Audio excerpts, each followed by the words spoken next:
Wara suċċess sena wara oħra l-Kirkop Summer Fest jirritorna fit-8 edizzjoni tiegħu u din id-darba bi programm speċjali. Organizzat minn K-Music Events, dan il-festival li kiseb post fil-kalendarju kulturali se joffri żewġ serati b'mużika popolari. F'kollaborazzjoni mal-Kunsill Lokali ta' Kirkop, il-festival se jsir fil-parkeġġ tal-Iskola Medja fil-Kulleġġ San Benedittu il-ġimgħa 4 u s-Sibt 5 ta' Lulju.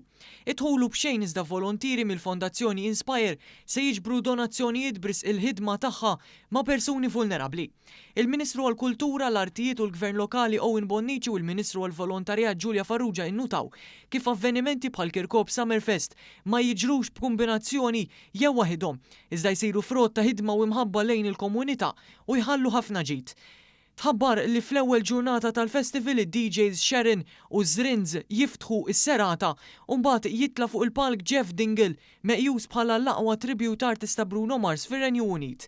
Il-lejla tagħlaq b'DJ Su, waħda mill-aktar ismijiet rispettati u maħbubin fuq il-palks lokali. Is-Sibt l-attrazzjoni se jkunu Radioactive Tribute Band eċċezzjonali tal-grupp Imagine Dragons, waqt li s-serata tkompli b'DJ Elix Tonna u DJ Ryan Spiteri. Il-President tal-Aqda Mużikali San Leonardo Luis Zammit appella lil kulħadd biex jattendi. Ħaġa waħda biss nitolbu li kull min jiġi iddaħħal idejh fil-but u jitfa' xi ħaġa ġal-kaxxa ta' Inspire. Dak hu s-sodisfazzjon tagħna li fl-aħħar mill-aħħar l-Inspire tiġbor somma tajba ta' flus biex tkun kompli tista' tgħin it-tfal b'abiltajiet differenti.